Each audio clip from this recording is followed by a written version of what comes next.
who's the facilitator sa atin.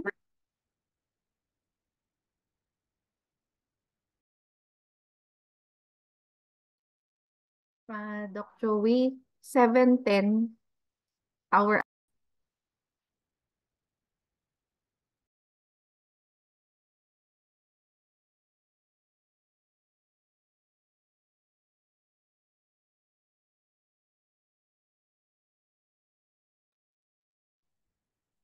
Hello po, Doc Joey. Yes, Ma'am Sherlyn. Yes po. You may start na po. Okay, thank you.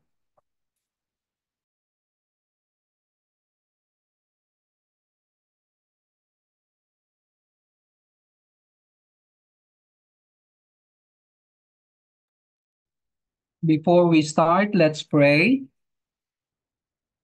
Our Father in heaven, our Lord and Savior Jesus Christ, we thank the Lord for thy many blessings that you have given us and that allowed us to receive.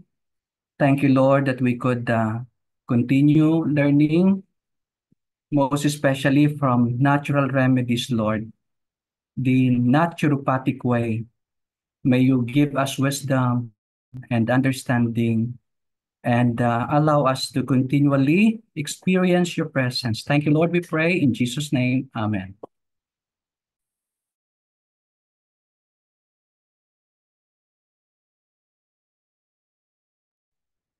The last time po, we have tackled different topics, especially for the breakthrough of naturopathic practices.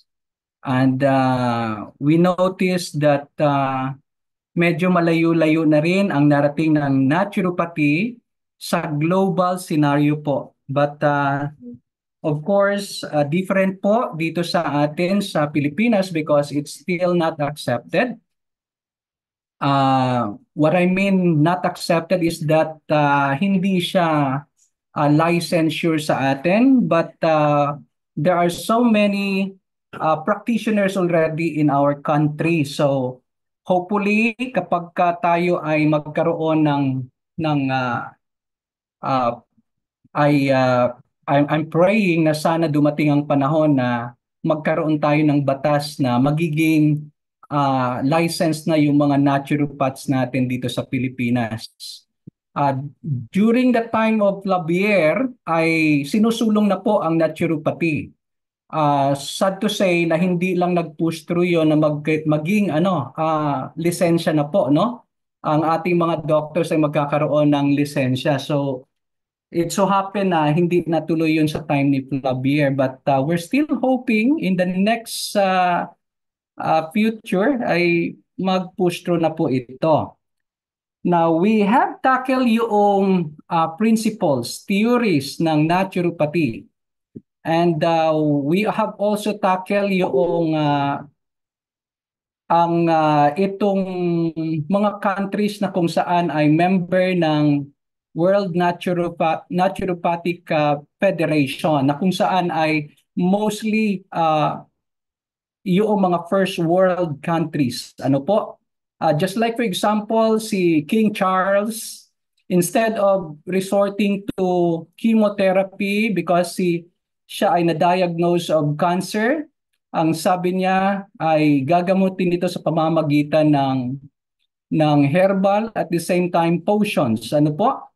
So, dahil ang UK ay member ng World Naturopathic Federation, so automatic po yung mga first world countries natin ay directly ang kanilang inuuna, walang iba kundi yung natural way, naturopathic way. We have a question. Nagre-raise si Sir Joven. Sir, go ahead. Yes, Doc. Am I clear? Hello, Doc. Yes, sir. Yes, sir. Okay, doon sa nasabi niyo, Doc, kanina na hindi license yung naturopathy sa Pilipinas. But there are already many companies who are what you call this, marketing their products. And actually, they are using their, ewan ko kung saan, hindi ko lang na-check kung saan galing yung mga ano nila, but they are also prescribing what should we call this? Naturopathic medicines or remedies na kanilang produkto. How is that done, Doc? Wala namang problema po doon, ano po, especially po yung ating mga naturopathic doctors ay meron silang credentials na may papakita po kasi nire-recognize naman po ng government yon. For general practice po kasi hindi lang direkta, no? Kaya makikita natin even yung ating mga natural na mga panggagamot, let's say for example yung sambong, malunggay, yung mga naka-capsules natin or tablets natin, makikita po natin no therapeutic claims. So, ganun palagi. But in other countries that are sila ay miyembro ng World Naturopathic Federation, walang ganun po na mga description. Automatic po, no? Ito po ay may prescription galing sa mga NDs or naturopathic doctors na ibinibigay sa patients. Accepted po, automatic po 'yon. Sa Pilipinas po ay hindi pa ganun ka strong. Actually, kinokontra pa nga siya at the same time eh. So, yan yung kinakailangang isulong na sana merong batas na dumating sa panahon natin dahil napakagandang ministry po ang natural remedy. Including na po dyan yung mga different na sangay ng natural way of healing. Like for example, yung herbal medicine. If you're familiar with TCM, itong uh, Chinese medicine, ano po? At iba pa po no na mga practices ng natural way of healing. So kung ito po ay magkaroon na ng batas kasi ito ay recognized naman sa yung World Naturopathic Federation is recognized naman ito ng WHO, World Health Organization. So recognize siya yung mga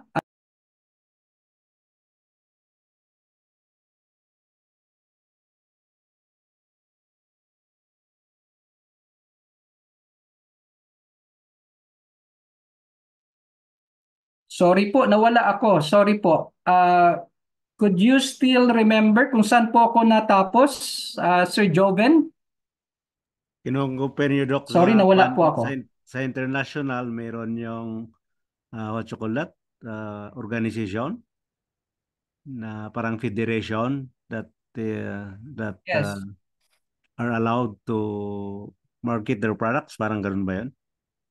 Or practice the Opo, naturopathic medicine? walang problema po doon sa Yes, wala pong problema po doon sa mga miyembro ng World Naturopathic Federation ang bansa. Actually, ang Pilipinas ay nililigawan po ito. Nililigawan. Medyo aloof lang po ang bansa natin for this kind of practices na baka matabunan yung Western kasi namamayagpag ang Western sa atin eh. Practice, no? So, nililigawan po ang bansa natin pero hindi pa tayo nagiging membro, no? At hopefully sana po in the future ay mangyari po ito. And sana nasagot po Sir Joven yung question nyo. Opo, Doc. Pwede follow up lang. Medyo Go ahead. curious ako doon. Reserve Yung Doc. saglit Sir Joven, saglit po. I have reserved po questions sa ating itong ating lecture ngayon po, no? I have reserved questions. It may involve itong tinatawag nating approaches, modalities, interventions, you name it. Kung meron kayong mga sakit na po pwedeng naiisip nyo na kinakailangan ng kaagarang remedy, now is the time na i-raise po natin dahil sisimulan po natin ito sa ganitong talakayan. Open na ano po tayo, discussion. And later on, babalik ako naman ang magtatanong po sa inyo. And then we will have a lecture po sa dulo po. Okay. Sir Joven, go ahead. Doc, yung kwan kasi, yung isang concern ko doon is how do the government treat yung mga nagpa-practice ng naturopathy at saka herbalism dito sa atin? Kanino sila kumukuha ng lisensya na mag-market ng kanilang products sa kwan ba? Sa FDA, meron ba tayo noon? Or from the Department of Trade and Industry? Ganun ba yun, Doc? Lahat po yung minention nyo, kinakailangan po. No? Depende po yun sa, i-check po nila yan kung dito sa Pilipinas ay may specific na tinatawag dito na patent na, no? Kung ikaw ay i-introduce ng panibagong formula or discovery mo, it doesn't only mean nang ito ay formulation ng herbal, no? It doesn't only mean maybe meron kang invention ng apparatus or modalities na kinakailangan mong i-patent yon. I-check nila sa Pilipinas kung may record na or kung wala pa. Kung wala pa, pupunta po yan sa general po, no, sa international. And then magsasubmit yan, depende dun sa babayaran po natin yon. Medyo may pagka gusto mo talagang patent, medyo mahal po talaga yon. So babalik po sa atin yon, susulatan kayo kung ina-approve po, no? Pag ina-approve yon, and then that's yours. Sa inyo po yun na makakapangalan. Exclusive po sa inyo yun for certain duration po. Meron pong certain duration po na inyong mai-enjoy po yon na kayo ang exclusive doon na distributor. Okay, Doc. Thank you very much, Doc. Thank you for the answer. Okay, we will give time po para po sa may mga question, especially po previously yung ating mga tinakil na po. I'm sure marami sa inyo naka-attend ay maaari pong magtanong, and after a while ay ako naman po ang magtatanong kasi this is part of our lecture po. Thank you so much. Meron po bang question right now?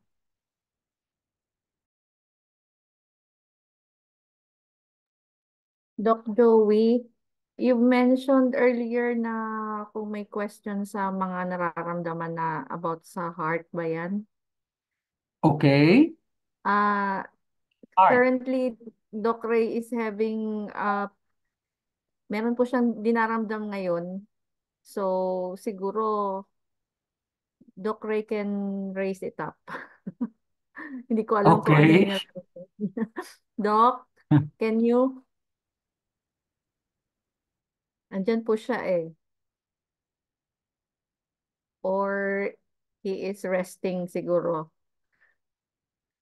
Ano yung sabi niya kasi sa prayer request niya? Having palpitation ba yun? Ano yun? Yun po, may chest pains po. Tapos, kagabi po may arrhythmia. Ano po kaya ang pwede nating ano doon? Kasi we have to consider yung mga medication ni Doc Ray.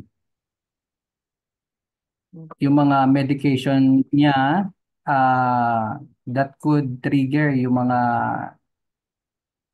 kung ano yung mga nararamdaman niya ngayon, kasama po yun sa consideration po. Later on, kung mapapasadahan natin to, it will be further discussed po, no? Kasi hihimayin po natin yung principle ng panggagamot ng naturopathy. Hihimayin po natin. Kasi it's very important na maintindihan natin yung pinaka-heart kung paano po nanggagamot ang naturopathic practitioner.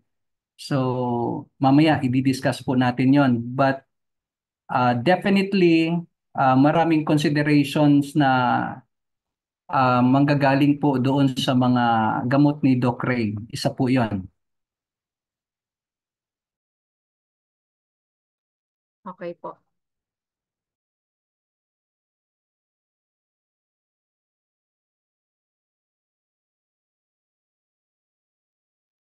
Sige po, yung may mga gustong magtanong po, kasi mamaya ako na po ang magtatanong.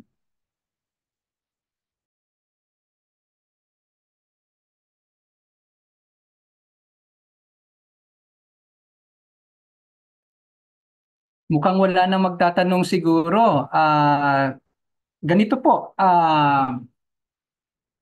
ang naturopathic na pamamaraan ng panggagamot po ay ito po ay gathered ano po ito no. Bawat bansa po ay nagkaroon ng contribution. Kung kaya't ginagamit po ito sa ano kung ano yung mga natutunan from different nations ay nagagamit po ng mga naturopathic doctors po sa kanilang mga modalities. Ina-adapt po nila yon yung different practices. But gusto ko po gagawin po natin is parang minimal lang naman po ang gagawin natin. Ano yung mga alam po natin na mga remedy o kapag may mga karamdaman ay may certain na tayo kaagad na pamamaraan na remedy doon sa karamdaman. Let's say for example, pag may lagnat, pag may ubo at sipon, ano na yung ating kasanayan? Ano yung una nating ginagamit? Gumagamit ba kaagad tayo ng yung medicine? Ano yung mga practices po natin? Gusto nating malaman po 'yon kasi actually dito nabuo 'yon, no? Dito nabuo po ang mga panggagamot ng natural. Naipon po ito sa napakahabang panahon. So, gusto nating malaman kung ano yung mga remedies na inyong ginagamit kapag may mga karamdaman kayo or ang family or sa inyong neighborhood. Ano yung pinapractice nyo na? I do not mean na kayo po ay magpipindot sa YouTube or sa Google ng mga gamot po na inyong na makikita na magandang igamot po, no? Hindi po 'yon. Ang gusto kong malaman, ano na yung nakasanayan nyo? Do you have this accumulated na mga knowledge in order to treat a certain karamdaman? Si Major, yan, si ano po, si Sir Arnel Marcaida. Go ahead po. Yes po. Narinig po ba ako, Doc? Joey? Narinig niyo po ba ako? Yes, Doc Arnel. Yes po. Opo. Sa amin po kagabi lang, pag merong headache o kaya ay flu, phimosis as a family, ang usual po na ginagamit namin ay hydrotherapy. Particularly po yung tawag doon, hot foot bath. Yan. Proven po namin yan, especially kung yung flu ay nag-start pa lang, sumasakit na ang ulo, ang mga joints, yung mga symptom po na magkakaroon ng flu. Yan po ay in-apply namin. Very effective po. And then, kung meron naman mga sore throat o hoarseness, yung masakit ang lalamunan, may ubo, ano po yan, na-apply din namin yung heating compress, yung nagpapainit na momento po ba na itinatali dun sa lieg, ano po. And then sa ano po naman, sa mga halimbawa ay diarrhea or acidity, nagagamit din po namin yung charcoal therapy by using activated charcoal. Kasi nung kami po ay nag-work under Dr. Jun De La Torre, one of our professors, ay sa health department po kasi sa sanitarium, nag-work po kami ng around 2 years under ng kanyang department, chaplaincy and sa health education. Natutunan namin po yung mga natural remedies application. Ganun din po sa pagiging recreational evangelist nung kabataan ako. Marami po ma-accumulated na mga trainings na natutunan namin sa aming mga leaders. At yung sa ano naman, sa mga herbal therapy, paggamit ng mga halamang gamot. Very effective din po sa amin yung lalo pag yung ubo po ay medyo mahirap na talagang, yung medyo matagal na hindi gumagaling. Very effective po yung alagaw. Yan. Alagaw tea. Dahon po yun ng alagaw. I-chop namin. Ilalaga yon. Tapos lalagyan ng ginger, counting sugar, tapos calamansi. Simula doon sa baby namin, may panahon po na lahat kami buong mag-anak. May ubo kami lahat. Magtitimpla kami ng isang kaserola. Maglalaga kami ng yung combination na yun ng mga herbal. At talaga pong very effective po mula doon sa aming 3 years old na bunsong anak hanggang sa mama at papa niya. Kaming lahat na family. Sama-sama kaming iinom niya na parang ginagawa lang po namin na juice at talagang kasama rin yung prayer. Gumagaling po kami. Yun po, Doc, kung may share ko lang po mga proven. I thank you so much. Ano po, you see, meron na po tayong mga accumulated po na mga knowledge about natural remedy. That's why ito po ang gagawin natin. Ano po? I will ask everyone to journal yung atin ng mga ina-apply po. To journal, i-record po ito ninyo at as much as possible, paramihin po ninyo ito. Do not put there yung mga hindi pa po natin ginagamit, hindi pa po natin na-try, hindi pa po proven. Yung hindi pa natin na regular na ginagamit, wag mo po natin isama doon sa ating journal. So we will be required to do this, yung mga practices na po natin. Ano man yung practices na yan, ano man yung herbal na ginagamit na yan, anumang mga tawag dito, approaches, intervention, modalities na ginagamit nyo na, lalo na sa atin dito ay meron po tayong mga background na sa natural remedy po, na sa mga herbal, i-journal nyo na po yung pong ginagamit nyo na, yung pong existing na ginagamit nyo na. I-journal po ninyo yan kasi atin po yung bibigyan ng grade po, no? Bibigyan po natin ng grade yan. Okay, si Ma'am Janice kanina ay nagre-raise ng hand. Ay, yes po, Doc. Based po sa experience ko po, every time po magkaroon ako ng dysmenorrhea dati, lagi po ako umiinom ng dahon ng sabana and maganda po yung menstruation ko po. Then every time din po nasasakit yung kasukasuan ko or namamaga, like parang arthritis pero hindi pa naman, gout lang. Umiinom po ako ng dahon ng avocado at saka sabana din po. So, at saka pag inuubo ako, yun, iniinom ko po yung dahon ng tambong, dinidikdik ko po, tapos pinipiga ko. Yung katas niya po, yun po yung iniinom ko. Kasi nasa rural areas po kami, Doc, nasa marami po kami kasi mga halaman-halaman na pwede pong inumin pag may nararamdaman na hindi po Yun lang po. Thank you so much, Ma'am Janice. Maganda po yun. So, i-journal na po natin yon. Meron pang question dito na isa, nag-raise ng hand. But I'd like to input also doon sa Ma'am Janice, yung doon sa mga kasukasuan, lalo na yung mga arthritis. Ano po kaya ang tingin nyo na nagkukos noong arthritis?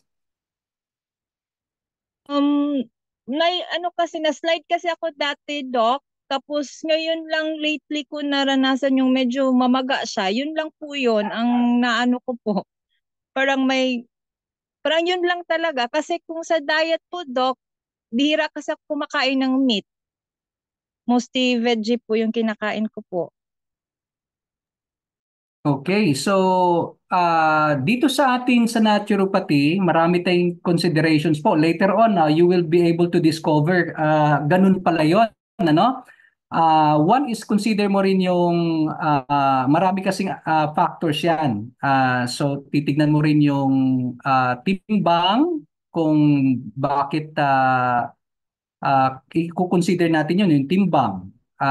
Ano yung madalas na paborito nating kainin na araw-araw na available? Let's say for example, mahilig ba tayo sa fried food, no? Ayan, i-consider natin yan. Mahilig ba tayo sa mamantika? Yan. I-consider po natin yung mga bagay na yon. So initial lang po ito, no? Initial lang po ito. So para na tayong nagda-diagnose, para na tayong nagkakaroon ng pag-i-evaluate po sa atin sa mga karamdaman. Ano ba yung naging kinakain ko, practices ko, ano ba yung lifestyle ko, ano ba yung aking tawag dito, yung mga exposure ko, ano yung kulang sa akin, in terms of nutrition, in terms of deficiency, bakit ito ay nag-recur itong mga nararamdaman ko o yung mga illness or diseases or sabihin natin acute man ito or degenerative disease man ito, no? Bakit ito nandito sa akin? Bakit ako may sakit na ganito? So, these are the considerations. Ano po? Okay, now we'll go to Ma'am Melrose po.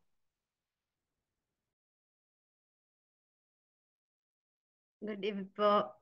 Share ko lang po yung experience ko. Kung yung whenever magka-diarrhea or magka-ano ako, yung amoeba or dysentery, yung pinakabisa po sa akin ay yung yung tropical almond or yung talisay. Ilaga lang natin. Tapos, yun, iinumin. Sobrang napaka-effective niya po.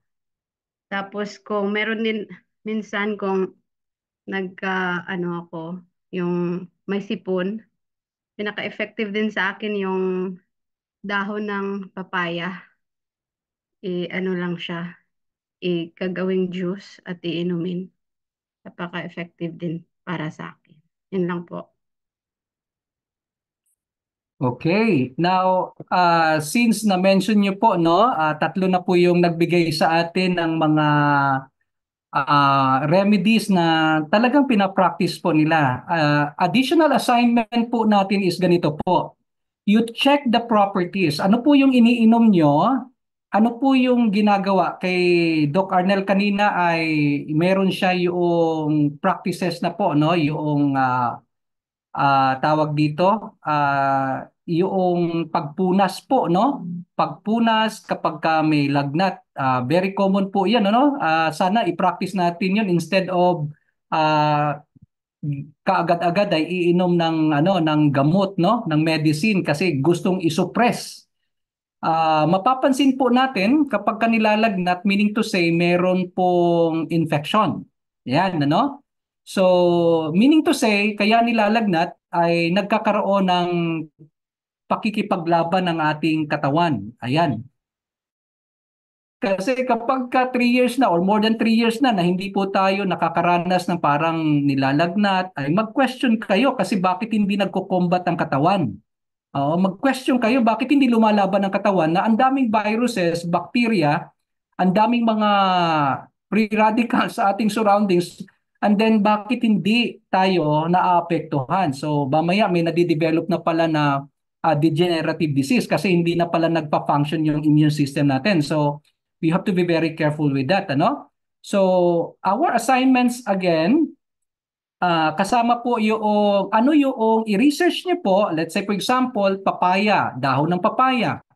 What are the properties na nagka-contribute doon kung bakit tayo ay gumaling as doon sa certain na illness o yung sickness na meron tayo. Bakit siya? Anong meron doon sa aking ginamot na nakasanayan na ito ay nagkaroon ng relief po, no? O na-relieve tayo doon.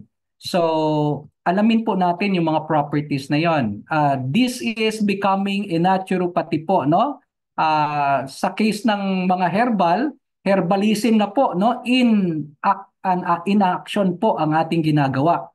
Herbalism in action. Ayan. So, kinakailangan i-practice po natin to. If you want to be a naturopathic practitioner, ay kinakailangan i-practice po natin. In our little ways, pasimula lang po, kinakailangan i-practice na po natin ito.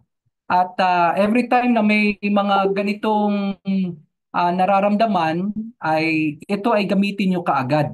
Gamitin nyo kaagad. Lalo na yung kayo ay tumataas na yung confidence ninyo, sa mga remedies na binibigay nyo or modalities kasi nadidevelop po yung confidence ng naturopathic practitioner kapag ka palagi mo nang ginagamit at ito ay yung kanyang percentage na maging effective na panglunas ay tumataas ng tumataas sa iyong experience. So, aabot sa 100% na effective ito ay talagang ano mo yan, pakaingatan mo yung knowledge na yan and later on you have to pass it down, no? Doon sa next generation. Okay, so ganun po ang gagawin natin. We have to record, journal everything, including yung mga properties na meron doon sa ating ginagamot po. Okay, we will proceed po sa ating topic, sa ating lesson. I hope ay meron pa akong oras. Okay.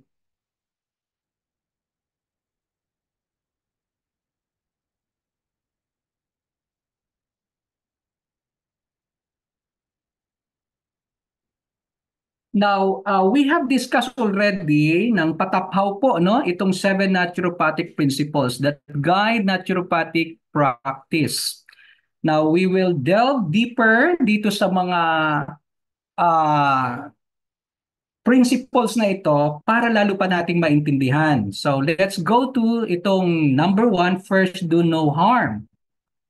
Ang sabi ay primum non nocere. Ang sabi dito, first do no harm or primum non nocere is a fundamental concept accepted across different health professions that can be dated back to the Corpus Hippocraticum. Ano po ibig sabihin nito?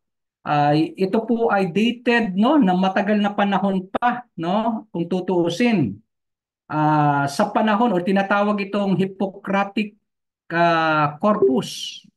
Ito po ay collection of about 60 early ancient Greek medical works po strongly associated with the physician, walang iba kundi si Hippocrates and his teachings. So ito po yung pinanggalingan po nito, no? Okay. Now, ang sabi dito, naturopathic practitioners approach this principle following 3 precepts for avoiding harm. Ano to? First is by utilizing practices, therapeutics, and treatments which minimize the risk of harmful effects and applying the least, take note of this word, yung least possible force or intervention necessary to assess, diagnose, and or treat illness and restore optimal health. No? Lalo na tayo ay gagamitin natin sa family yan, sisimulan natin sa ating family, sa mga kakilala natin, ay kinakailangan you have to be very careful na hindi tayo makapag-harm. So ano ang ating consideration? Pinaka-least po, no? Possible force or intervention ang ating gagamitin po sa ating pagdadiagnose, sa ating pagtitreat, sa pag-restore ng optimal health. Kinakailangan po ito, no? We have to be very careful. So ano pa po? Sabi dito, pangalawa, inacute, meaning to say, yung hindi degenerative disease. In acute situations and when the body is overwhelmed, short-term suppression of symptoms may be required. However, whenever safe to do so, the suppression of symptoms is avoided as this is understood to interfere with the healing process. Let's say, for example, ang ating katawan ay may nararamdaman na mas greater na sakit, infection for example. That's why nagkakaroon ng lagnat. Kaya nga nagkakalagnat dahil may infection. Tapos isusuppress natin yung lagnat na yon na hindi magpatuloy ang healing. Oo, sinusuppress, tinitigil eh. So, hindi natin na-identify tuloy kung ano yung cause noong infection. Bakit tayo nagkaroon ng infection? So, kasi nga, gusto natin gumaling kaagad yung pagkalagnat. So, yung tinuro kanina ni Doc Arnel is the best possible na remedy kaagad, no? Yung punas-punas po, no? Meron po itong mga procedure po na po pwede nating i-apply.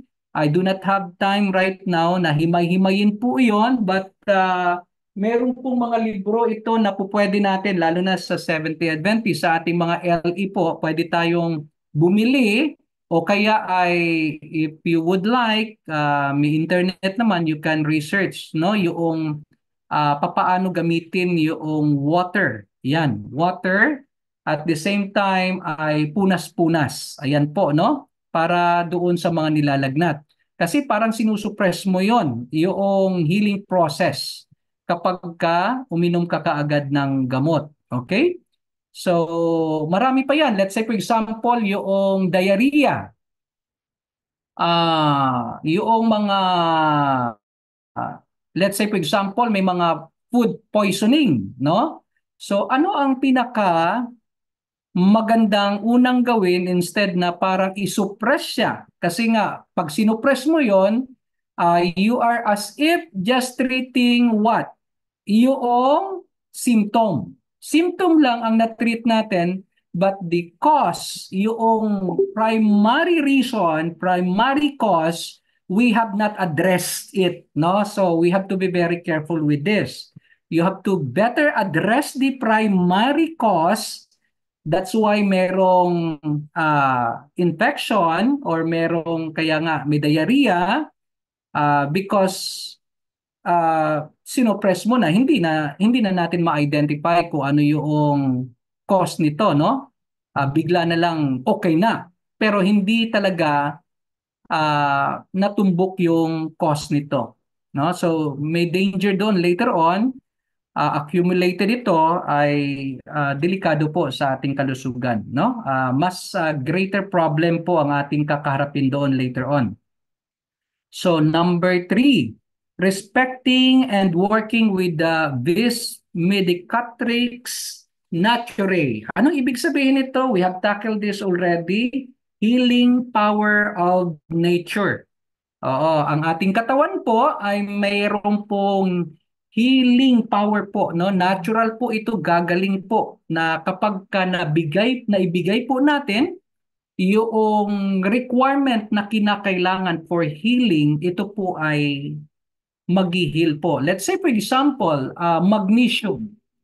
Kapag ka-sufficient ang katawan with magnesium, ay magpuproceed ang katawan for healing.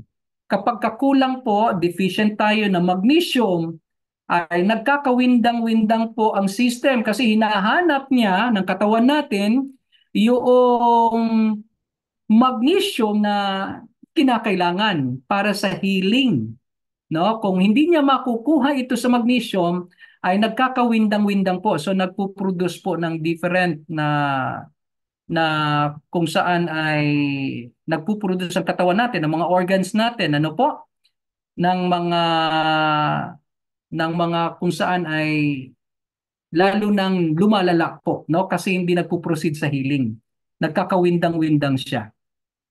So, you have to be very careful. Okay?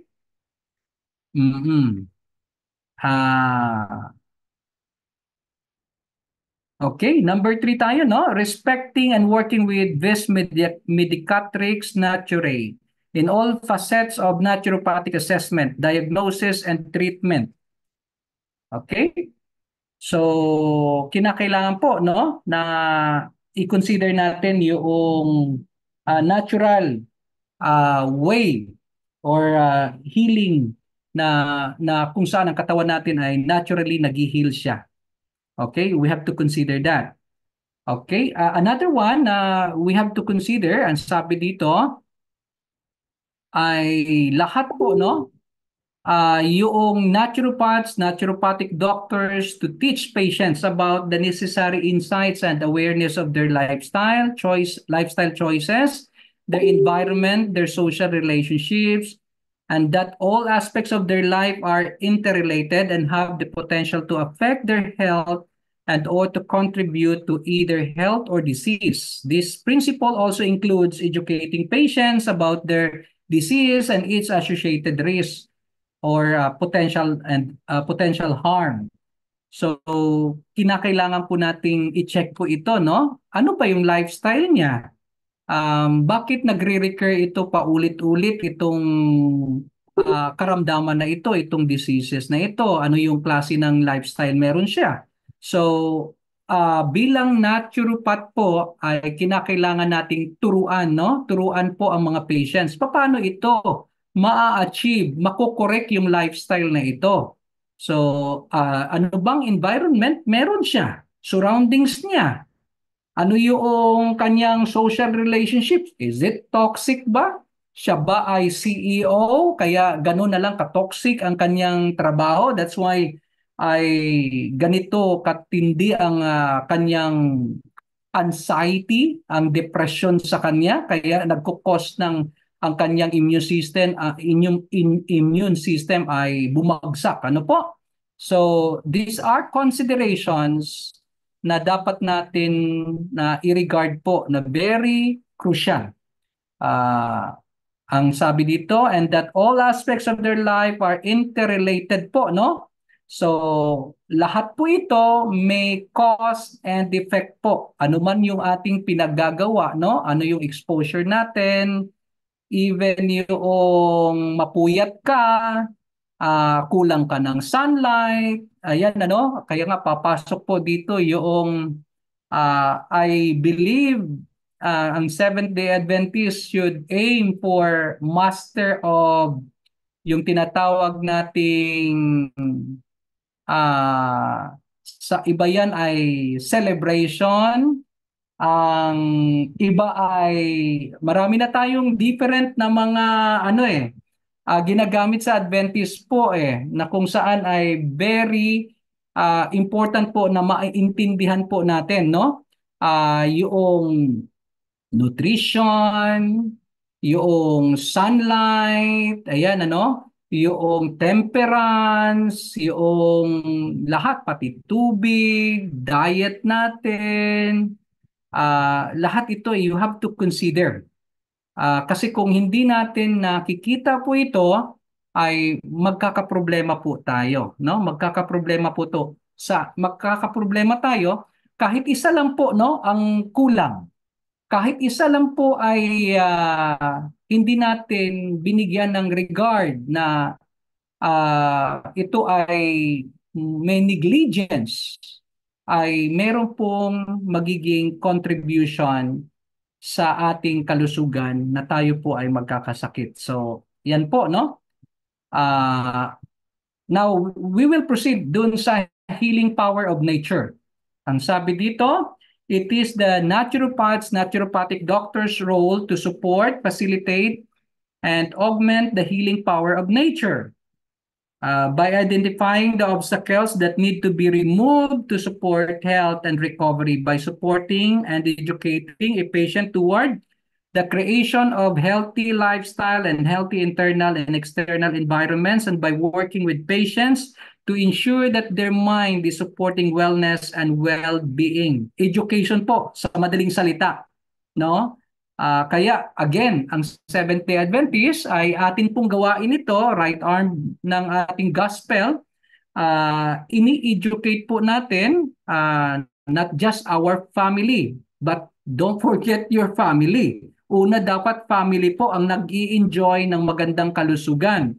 Your wife, your husband, your children, tayo po dapat ang bearer ng magandang kalusugan. Inuuna po natin ang ating pamilya at pagkatapos ay ang ating mga yung mga close sa atin, yung mga friends natin. Pero nagsisimula po sa atin at sa ating family po. Yung education, we're applying this already.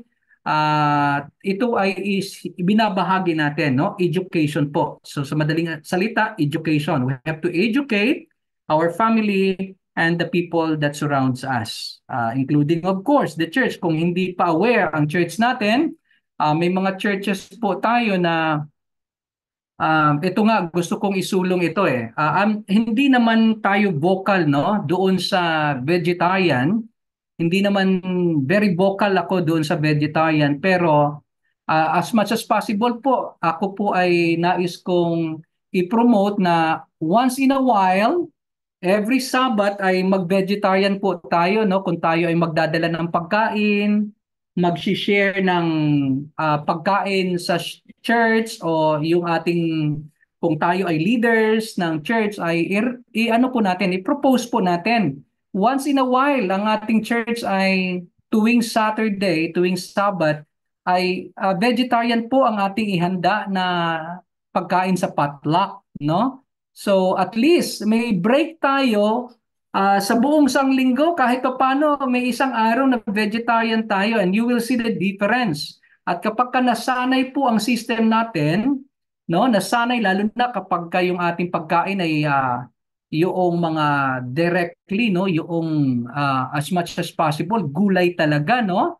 Kasi kami ay nag-i-introduce tayo ng mga vegetarian na pagkain at gumagamit po tayo ng parang tila baga ginagaya natin yung luto ng mga karne.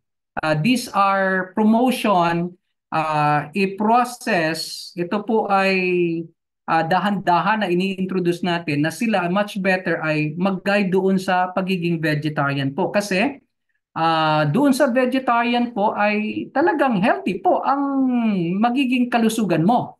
No, you have to be very careful also yung mga vegetable na binibili natin kung saan galing ito. Ito ba ay galing sa palengke? Pagkatapos ito ay nilagyan ng mga chemicals. So you have to be well educated dito kung saan galing yung ating source, or if you could have your own garden, much better, or if you could look for yung supplier na kilala mo na hindi ka dadayain, na fresh ang ibibigay niya sa iyo, that's much better po, no?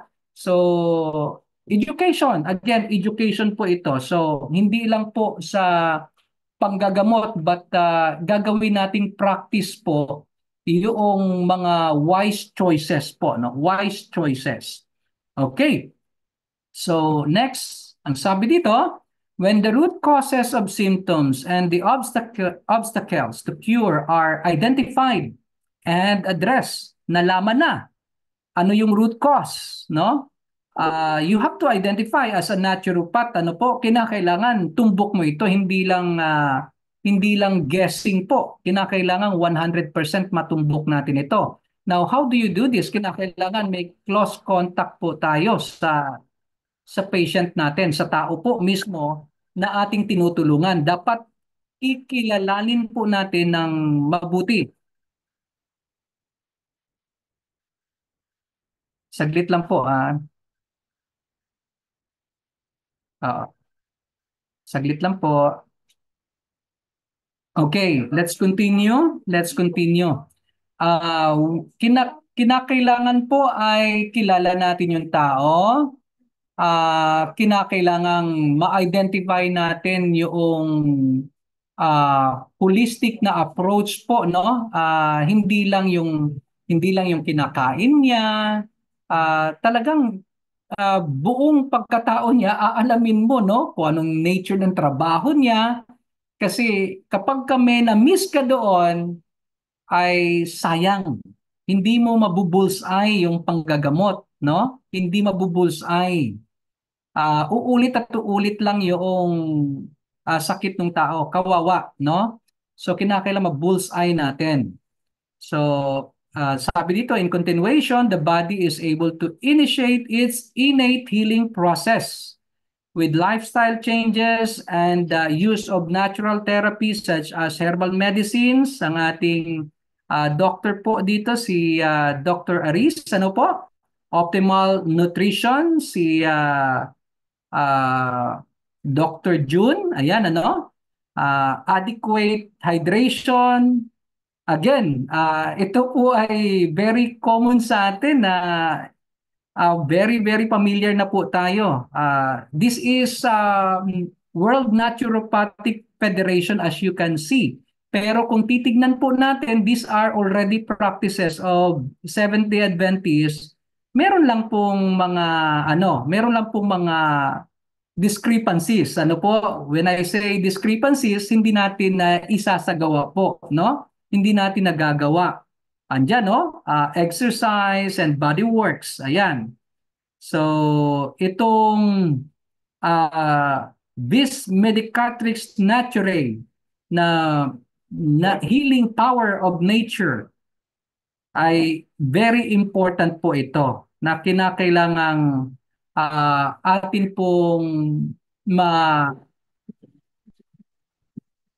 saglit lang po saglit lang po. Meron lang pong guest, saglit lang po. Okay? Okay na. Okay. Ah, ayun po. So tayo ay kinakailangan po na maintindihan natin yung healing power ng ating katawan. Kapag ka naibigay po natin na bullseye natin yung kinakailangan ng katawan, ito po ay magpuproceed sa healing po, no? Kapag hindi po na bullseye ito, ay paikot-ikot po tayo. Paikot-ikot at hindi po mabilis gumaling yung pasyente, no? Pero kapag ka na bullseye po natin, mabilis po ang paggaling ng pasyente, no? Napakabilis po. Pero you have to consider also sa iyong yung bigat na ng diseases or degenerative disease na meron yung ating pasyente, no? Kasi you have to consider that na meron pong hangganan ang lahat ng bagay, no? Lalo na tayo ay gumagamit po ng natural remedy. Ito po ay hindi lang one time na panggamutan po. Ito po ay lifetime na panggamutan po, no? Once na turuan, na educate na po natin ang ating pasyente, ang ating mga tinutulungan, kinakailangang yung education na ating itinuturo sa kanila, they have to adapt it, no? Para hindi bumalik sila doon sa the same na karamdaman, the same diseases, no? So, kinakailangan we have to educate them. Okay? I think ako po ay tapos na sa aking oras. Maganda-ganda po itong mga kasunod natin na mga topics pa, but I think ako ay kapos na sa oras. Sino po ang facilitator natin? If you have questions, I may probably entertain one or two, pero I think I don't have time anymore.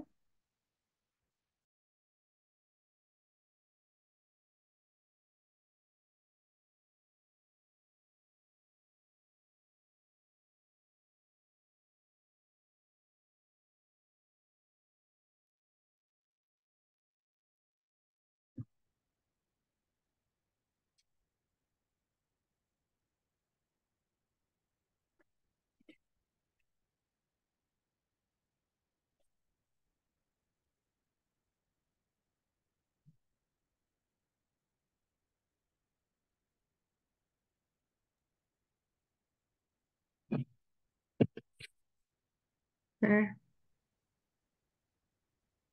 Hello po. Si Ma'am Melrose, ako po ay dudulog muna Ma'am Melrose sa ating facilitator. Do we have meron pa po ba tayong time? Sino po ang facilitator natin? We have to respect the next na ating ano po, na ating professor po. Ma'am Sherlyn Paging.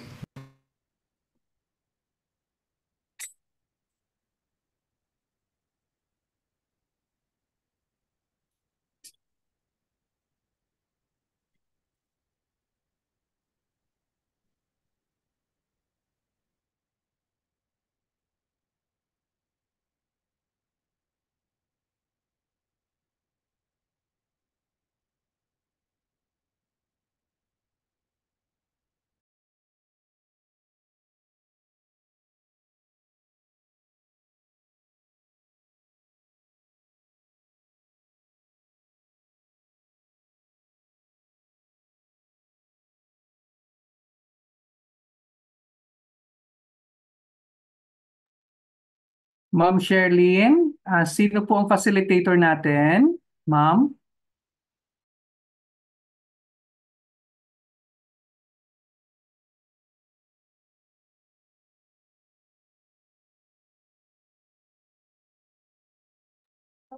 Ah, Sino? Andyan na po ba yung ating next professor?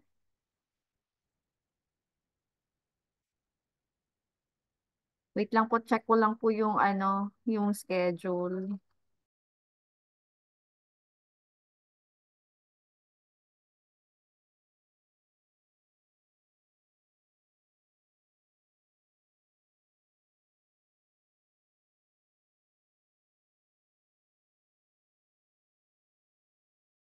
Dapat po si Doc Jun, ma'am.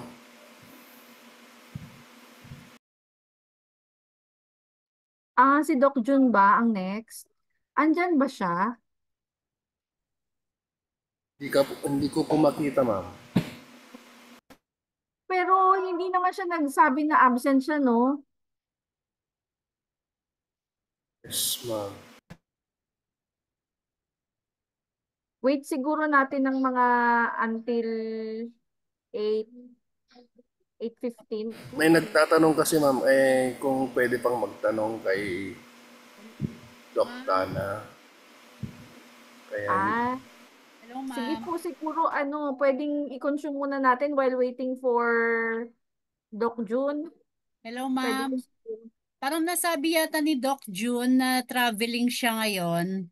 And then meron siyang binigay na mga assignments and babasahin natin sa classroom sa Google Class. Doon siya nagbigay Okay. yata ng parang questions. Mm-mm. So, ang mangyayari, hindi tayo magkaklase ngayon. Dun na lang sa Google Classroom. Parang ma'am, yun yung pagkasabi niya kanina. Okay. So, siguro yung mga gustong magtanong kay, thank you, Doc Lea. Yung mga gustong magtanong kay Doc Joey, pwede na sigurong magtanong po. If your time is still permits, Doc Joey. Sorry Okay. ma'am, hindi ko Maganda. get yung sinabi niyo ma'am. Hindi ko na Kung okay pa po yung Doc, kung okay pa po yung time nyo, siguro pwede siguro makapag-entertain ka pa rin ng questions. sige po, go ahead. Kung sino po may mga questions, si ma'am kanina, I think hindi ko makita Sir kung Jeff, Sir nandito Doc, pa siya. Si Sir Romeo, you have questions, yes po, sir? magandang gabi po. Okay, Good salamat evening po sa po. pagkakataon. Okay. I've been practicing lacto-ovo vegetarian for many years now. Then I'm also practicing 18 hours fasting every day. Then I'm vegetarian. Tapos araw-araw nagtitik po ako ng garlic oil. Okay lang ba yung Doc? Garlic oil at saka fish oil, gabi-gabi. Sir Romeo, ilang taon na po kayo? 63 po. Wow. So, ang waistline is? Hindi ko na nasukat po. Sorry, Hindi ko na direkta po natandaan ang po. tanong ko ha. Sorry po. Hindi ko po na-unlist Sorry yung po, waistline ko po. nadirekta yung tanong ko. Nandiyan 30, parang sa 36. Yung, 5'8 po ako, 36. 5'8 po ako. Oh. 5'8. Tapos ang Tapos weight 36 ko, time. Okay. tapos yung timbang ko po sa 81. Yung range ko po is from 79 to 88 yung sa timbang ko po. Nasa 81 po ako. Maganda po. Maganda. Ang ko po, yung source ng inyong garlic oil, saan niyo po kinukuha? Sa online po. Diretso sa nagsusupply from Manila, taga Manila tayo yun. Are you sure sa inyong supplier na yan ay oil na authentic? Yun po, made in USA man kasi ito po. Authentic po ba? Siguro po, sa pag-isip ko po, authentic ito dahil made from USA ito. I've been taking this for more than 4 years na po. sabay ng Ah, pag-practice ko ng 18 hours fasting. So, oh, siguro ang dagdag kong tanong, okay ba yung 18 hours fasting ko po? From the last time I took my supper, I counted 18 hours before I take another meal. So, meaning I skip breakfast because I believe breakfast is not in the morning. That's the time when you will break your fast. So, usually, I broke my fast at 12 o'clock or 1 o'clock. Depende kung kailan yung nag-umpisa pag bilang ko ng 18 hours before ko kumakain. So meaning for 24 hours a day, I give rest to my stomach 18 hours and 6 hours for eating. Okay lang ba additional yun? question, Sir Romeo. Yes po. May tanong po ako,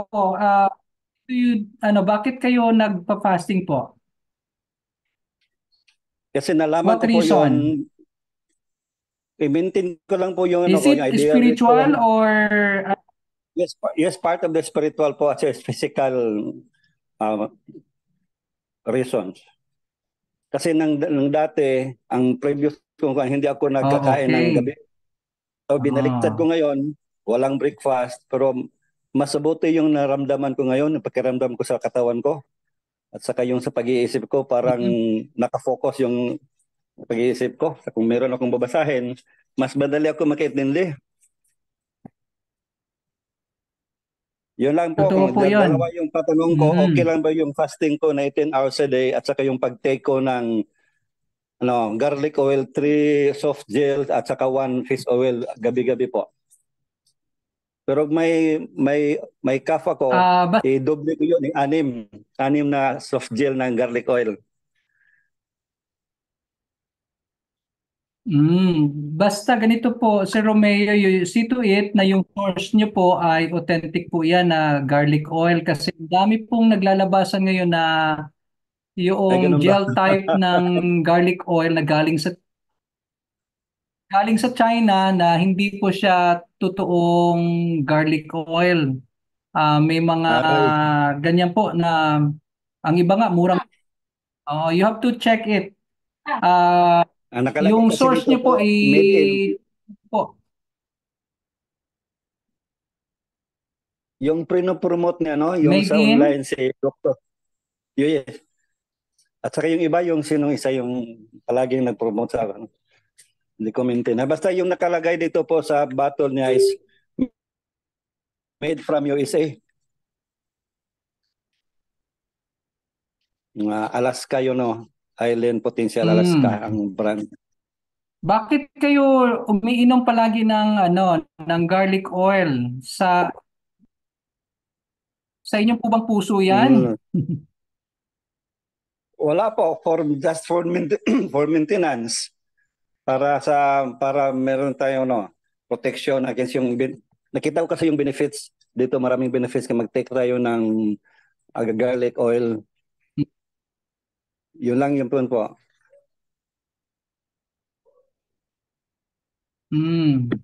Basta i-check niyo po yung yung source niyo. Basta yung breakfast po natin ay doon kayo bumawi. Breakfast, Yes, talagang nutritious yun. Kung 2 meals ka lang a day, that's much better po, no? Yung mas mahaba yung pahinga ng digestive system, mas maganda po. Matalas ang isip po. Sobrang talas ang isip. Tama po yun. Yan po, na-observe ko po. Tapos wala nang in-between meals. Wala po. Water. Yung 8 hours, 6 hours ko na remaining, I can eat anytime within that 6 hours. Kasi nag-rest naman ng 18 hours. So just 6 hours remaining for me to take anything I want, wholesome foods. So ang water nyo, gaano kadami ang water nyo a day? Yung minimum po yung 8 glasses a day po. Kasi meron din akong teka, yes. 8 glasses. Kung 8 glasses siya, how many ml per glass po? Hindi ko na po nasukat kasi meron kasi akong aqua flask na 1 liter yung capacity niya. Yung aqua flask yung binasihan ko sa pag-iinom araw-araw. Makaubos ako ng Use it dalawa. para medyo accurate po, gawin niyo pong sukatan ay litro. Ano Litro po, po. depende po sa inyo activity. Nasa liter po, by liter niyo sukatin. Okay. 2.5, matangkad kayo, to 3 liters. Okay. 2.5 to 3 liters a day. Okay, sige po. Itong Depende Aquaplus pa yun ko po, sa inyong 1 liter.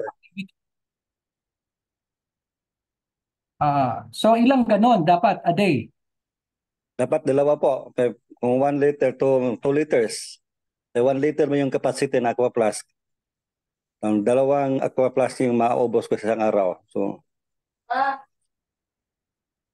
dalawang litro lang, kulang pa. ako lang pala ba yun? Sige, dagdagan ko lang. Kulang pa. So, pulugo lang ng 0.5 liters. Kulang pa. Sige po, siguro mas mabuti to tatlong Aquaplus. Ganun po kasi matangkad naman kayo. Tsaka depende po yan sa activity po ninyo. Nasa office po ako. Technical consultant sa Davao Oriental po. Sedentary work lang yung po. Sedentary po. Yes po. Ang inyong best friend ay exercise. Yes po, lakad-lakad. Araw-araw nagbilad ako ng 30 minutes ng sunlight, nakatalikod ako sa araw with moderate exercises. 30 minutes per day. In the morning between 7 to 8 or 8 to 8:30. Okay. Sige po. I hope kapag sa consultation po, mahaba-haba po talaga yan, lalo na kapag initial na consultation. Napakahaba po, inaabot po ng 3 hours yan.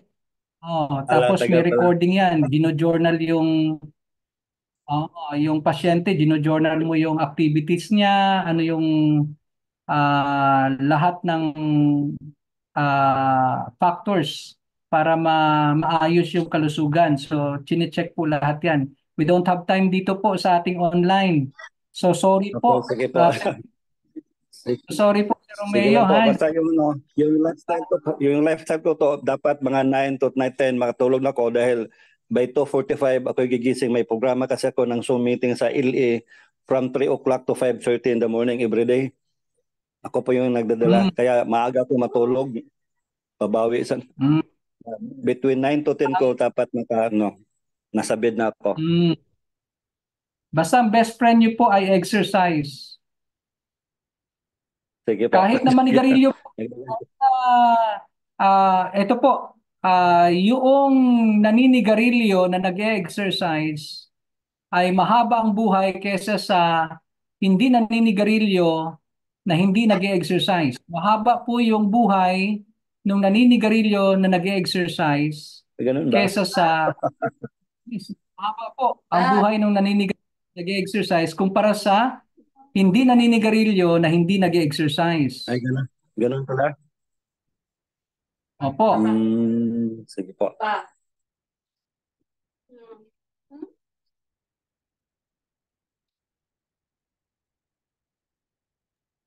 Okay, Ma'am Sherlyn, I think okay na po siguro kung wala nang kung dadako na po tayo sa topic ni Sir Doc June. Okay po. Thank you po. Thank you po, thank you. Thank you po, Doc Joey. So, that ends our class with Doc Joey. And we'll wait for Doc June.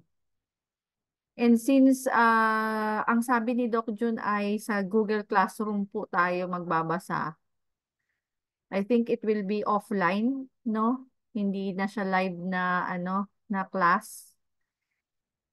Wala kasi akong idea sa pag nag-Google Classroom tayo. Ganito rin ba ang platform nun? Magkakausap-usap rin ba tayo nun? Hello, ma'am. Binigay Yes niya yung po. mga questions doon sa GC.